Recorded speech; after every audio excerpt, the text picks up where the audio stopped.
26 ساڵ بە ئەسەر شەهیدبونی كۆساری شاعیری دیاری كوردستان و ڕابونی ئیسلامی تێپەڕدەبێت. تا ئێستا شیعرەکانی با زیندوویی ماونەتەوەو لەگەڵ ڕوداو و وێستگە مێژووییەکانی گەلی كوردا وێک دێنەوە. دەبا سەرجەم هەروەکو یەک دڵمان گوێڕایەڵی دەنجی یەک ڕێگا بێت. كۆساری ناوی خدر محەممەد ڕەشیدە و ساڵی 1967 لە ڕانی هاتۆتە دنیاوە. لە ساڵی 1970 و لەگەڵ دەستپێکی شۆڕشی ڕابونی ئیسلامی دژبەزۆ و موستەمەکانی بەعەز دەچێتە ڕیزەکانی بچوتنەوەی ئیسلامی ئەو کاتەوە. لە ڕاپەڕینە مەزنەکەی بەهاری 1991 كۆساری ڕۆڵێکی دیار و بەرچاوی لە هاندان و بەرزکردنەوەی ورەی هاوڵاتیان هەبووە و لە بڵندگۆی مزگەوتی گەورەی شاری ڕانیەوە شیعری حەماسی خوێندوتەوە و جۆش و خرۆشی بەڕاپەڕین و جەماوەری ڕاپەڕی و داوە. كۆساری یەکێکە لەو شاعیرانەی کە خاوەنی تایبەتمەندێتی جیاوازە و لە شاعیر و ڕێڕە و ڕێبازە شیعرەکانی دیکەی جیا دەکاتەوە و ڕێبازێکی تایبەت بەخۆی پێبەخشیوە. خۆشم دەوێت خۆشەویستیت جێچەڵێکە و لە دنیادا یەخەم دەگرێت.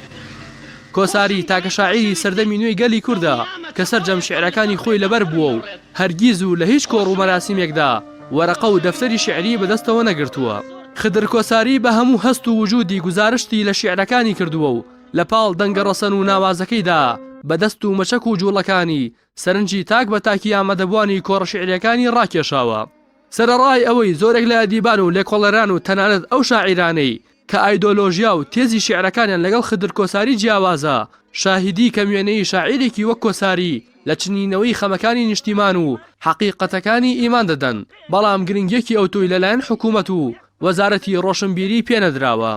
سەرنجام لە دوانیوەڕۆی ڕۆژی 27/12/1993 لە گوندی زەنگڵانی دەڤەری پشدەرە ڕقەی سەربەناحی سەنگەسەر بەدیلی کەوتە بەردەست هێزەکان یەکێتی و دەست بەجێ شەهید کرا.